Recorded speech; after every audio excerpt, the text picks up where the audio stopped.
prophecy that is closest in title to this one is entitled No More Grace. That prophecy is from, I think it is from early 2021 or very late 2020. No More Grace. Another prophecy that shares the same kind of title is I Have Not Forgotten.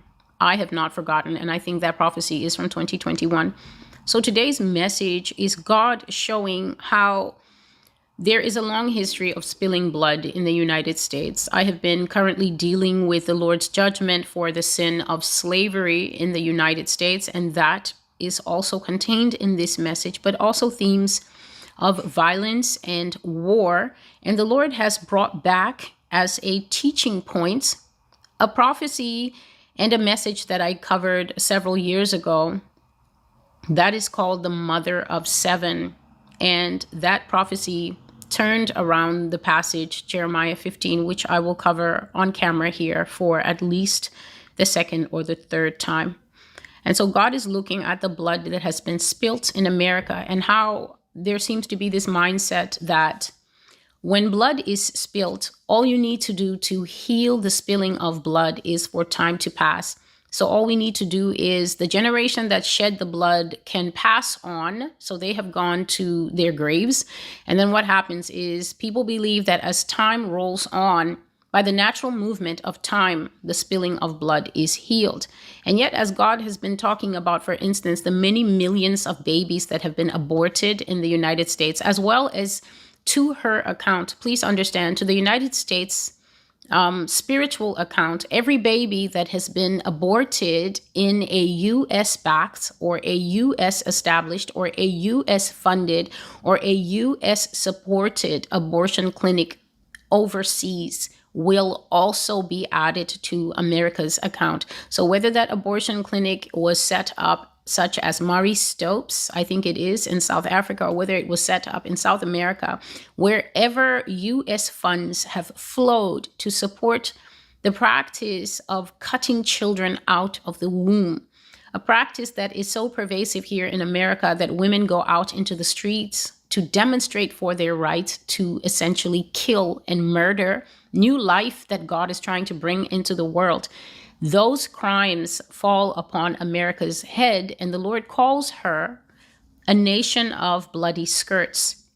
So when blood is spilt, man thinks that the spillers of blood will sleep, and then when they rise to judgment, their problems and their crimes will be squarely upon their heads. But the Lord says that that is not going to be the operative form of justice here in the United States. The blood has soaked into the land. So the land remembers the crimes. The land remembers the crimes of murders.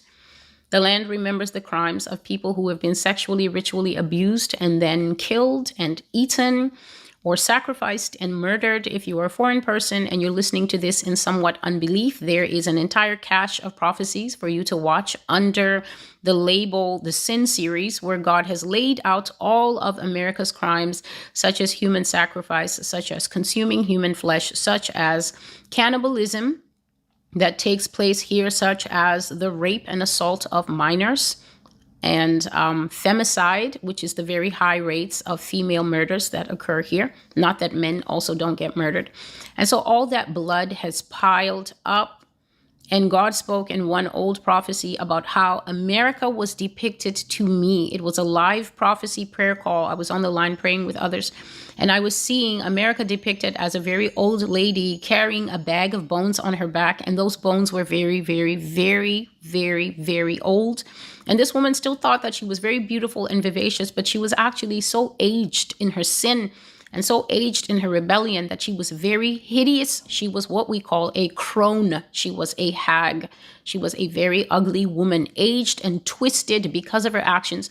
And on her back, she had a bag of bones. Whether she knew she had it or not, she still had it. And in that bag, God was describing the sin of murder, the terrible, terrible high rates of murder that is committed here in the United States. The Lord has said in past prophecies, I think this was in 2022, it was called the end of the way of the wicked, that America is so used to murder that when murder stories come out on the news, people just look and say, oh man, that's such bad luck. Oh man, that's so terrible. And he says that they have this brief moment of outrage and then they go right back to doing. They begin to flip channels and they look on Netflix. And this is because murder is glamorized in the movies, it's glamorized in the video games, it's glamorized in the reading material, it's glamorized in so many ways. It's made chic, it's made cool, until people have become basically the bedmates of murder. They're just used to it and they do not have the natural responses to the types of hideous crimes that occur here in the nation. And so blood does not go away because people think that blood goes away. There will be a requiring for blood, and you can read Psalm 9 and just see that it says that when there comes a reckoning for blood, he does not forget. God does not forget. So even if people want to resist, and even if people want to say it's the ancient past, you must understand that God does not occupy the same plane, the same existence as a human being. All of our lives, in fact, all of human history from the very beginning to the end is like a finger snap in front of God. It is like a spark. It is the work of a moment. So to think that perhaps what has been done over hundreds of years has taken place so long ago in the human mind that it can be forgotten, when to God it is but a few seconds past, is a very erroneous step to take. And so here we go, no mercy for America. And I dreamt a very hard dream in the very early morning. It was about 4 or 5 a.m. when I had this dream. And this dream hurt my heart so much that I ended up leaving bed and I laid down on the floor before the Lord to pray and to intercede and to cry out. Because what I was seeing, it made it impossible for me to just say, oh, a dream, another dream, and then to continue sleeping. I got down off the bed and I laid on the floor in front of the Lord and I began to speak with him and try to intercede and plead with him. And basically the answer he gave me was the same answer he gave me in 2020 when I was interceding and saying, Lord, please have mercy on us, because certain governments and certain leaders are more new world, more beast system than others. Please give us more time. And the Lord rebuked me and he said, do not be like them.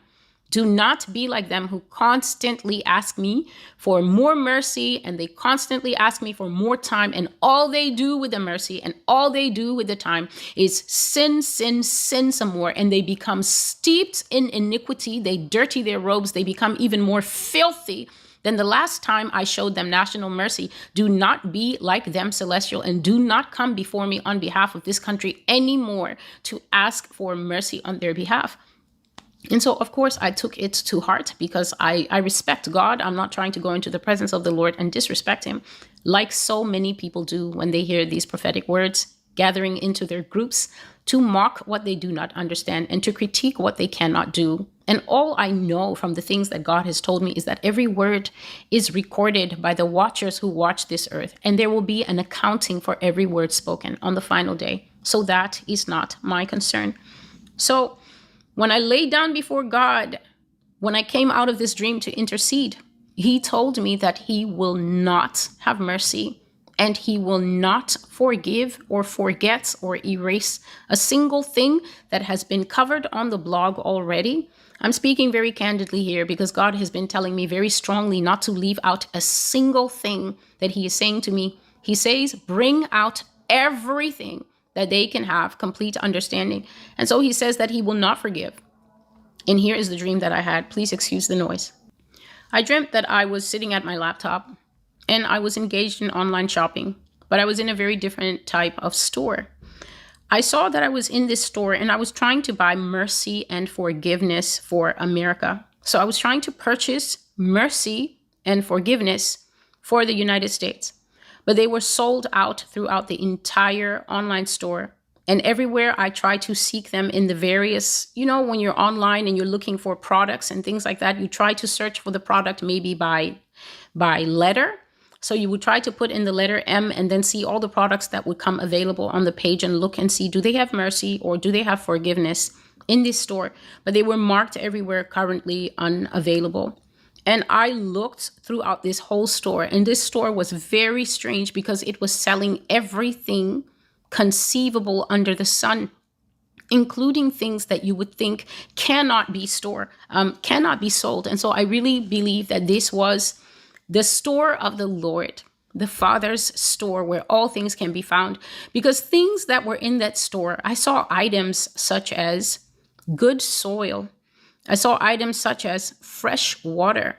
I saw items such as good air. And these things were available in that store in limited quality. And so I was able to take a limited quantity, a limited amount of those items and put them in my shopping cart. So as we learned in 2020, when things are being rationed, when things are freely available, if you want 10 of that item, you can click item, and then you can update the cart and say choose 10, and you can take 10, you can take 20, you can take as many as you want, as much as the store has available. But these things such as good soil, fresh water, good air, they were being limited how many of them I can take. And that's what happened in COVID. We could only get a limited amount of goods because of hoarding and things like that. But whenever I clicked on forgiveness and mercy, and I tried to put them in my cart, they were unavailable, meaning that there's a button that you click when you want an item. And when the item is available, it's green or it's blue, and you click and you get it. But this button under mercy and forgiveness was grayed out. It was no longer clickable. And so I could not get it. And so I was getting frustrated. I was getting agitated because I was searching and I was trying to see, there's another mercy. Let me click it. And it wasn't available. I was agitated and I was frustrated because I really needed these things. I felt pressure in my heart to get these things. And so it reached the point where I was so frustrated that I just kept clicking the button. So I just kept click. You know, when you're trying and you're thinking maybe the page is frozen or something, I just kept clicking and clicking and clicking. And then the Lord spoke to me and he said, Celestial, look. And he drew my attention to my name. So when you're online shopping and you go to a store very often, they offer you to get a profile with them. So you put in your first name and your last name, your phone number, your address. And then whenever you shop, your payment method, so your card, whenever you shop, they already know it's you when you log in. Then it will say at the top, Martha, or it would say at the top, Ben. And then you know, okay, this is my profile. So the Lord said, look. And when I looked at my profile, it said America. It said America. It didn't say me. And so I was like, okay. And so I went into the store and I changed the profile from America to Celestial. And the minute I put in my own name, every item in the store came back online for sale.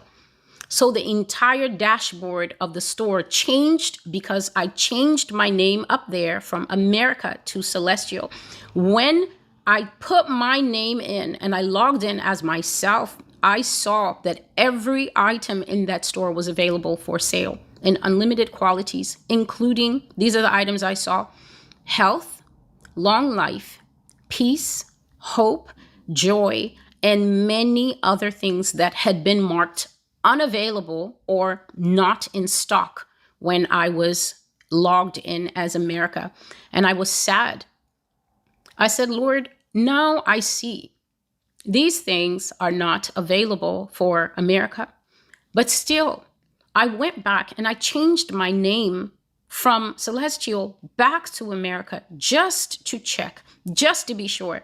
But this time when I changed back into the America profile, I saw that blood was settling like a small pool. You know, when you sit meat out to thaw it, when it's starting to thaw out, then it makes a pool of blood. So this time when I went back into the America profile, this time I started to see blood settling around certain items. So the item marked good soil had blood starting to pour from it. The item that is marked green grass also started to seep blood.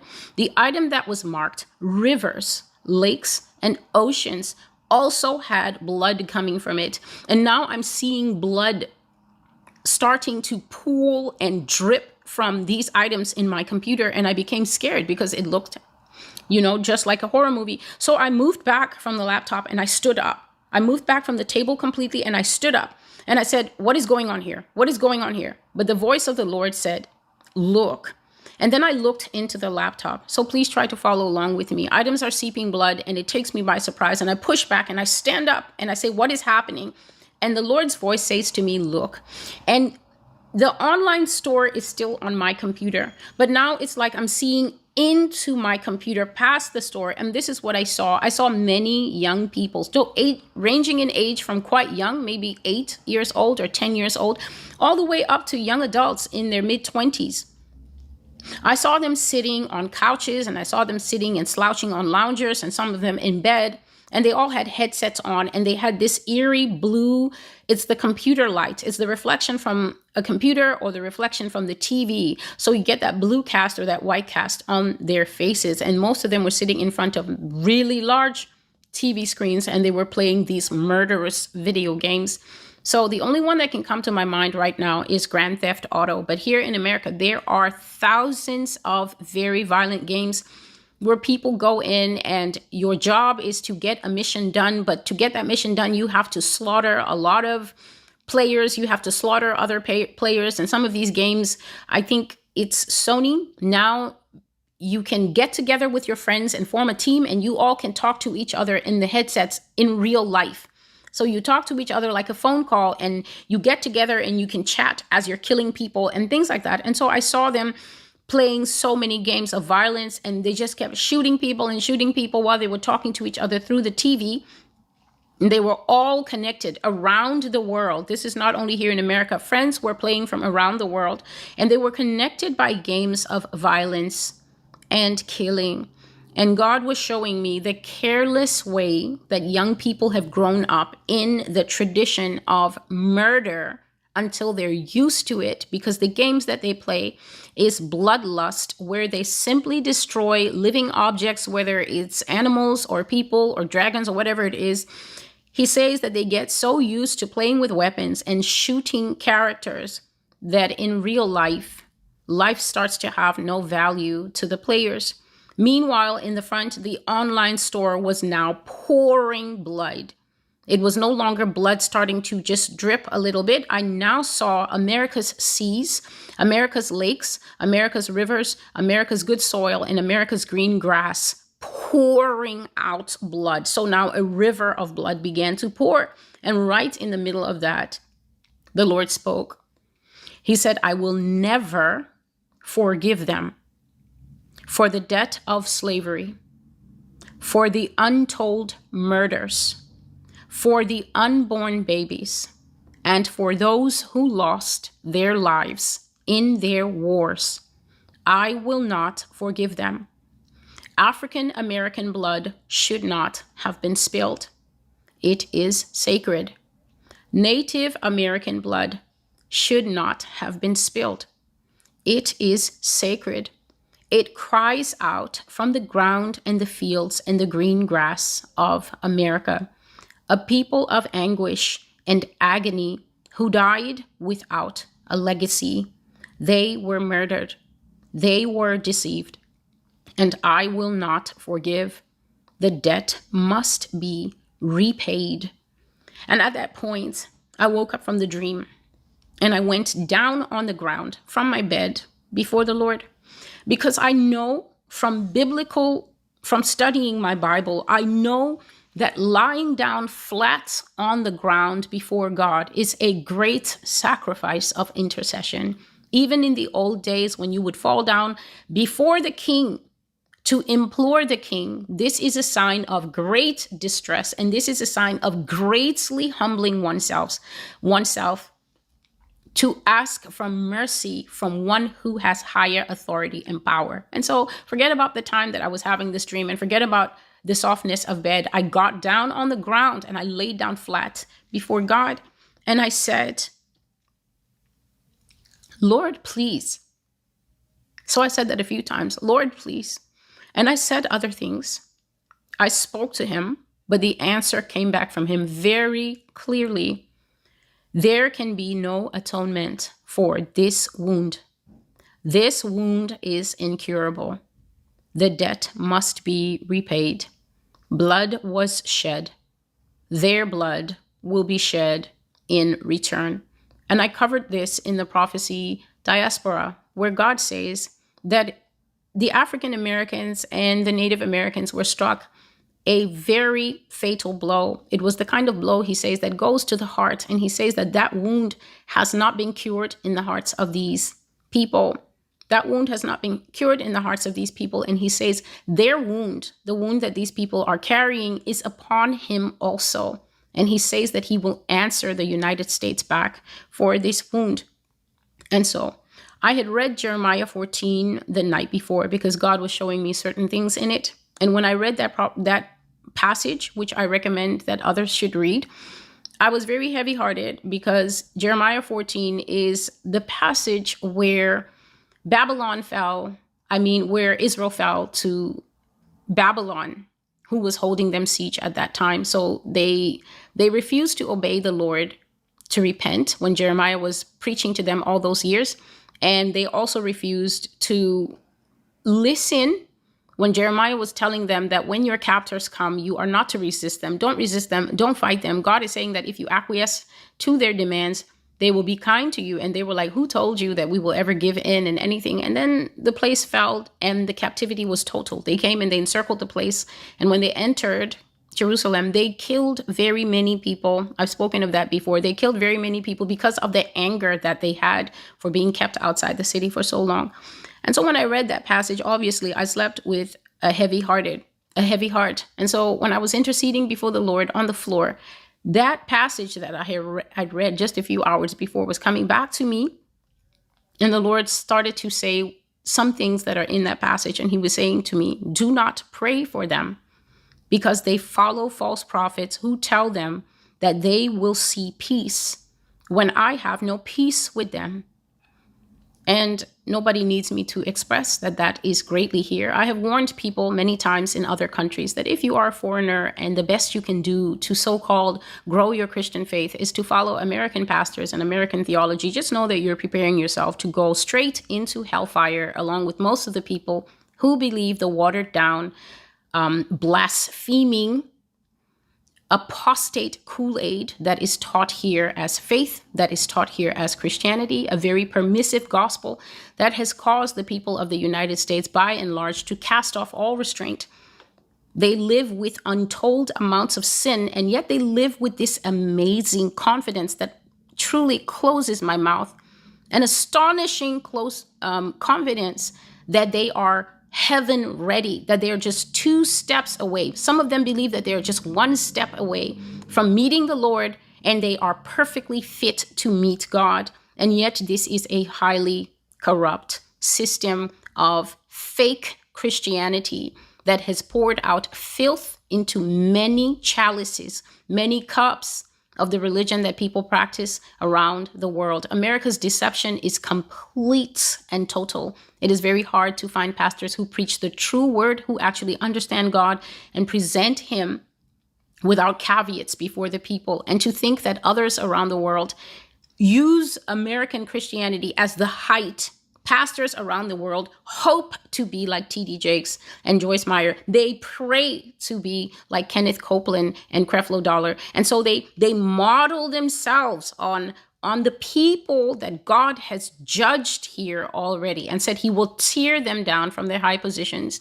And yet people outside are wanting to do that. And then on top of that, we have an incredible amount of people who speak falsely in this nation, people who are nothing more than psychics and diviners, people who watch the news and then call it prophecy. They do not have any kind of track record. We also have the ones who have a track record, extensive track record of lies that they have told. The lies have failed.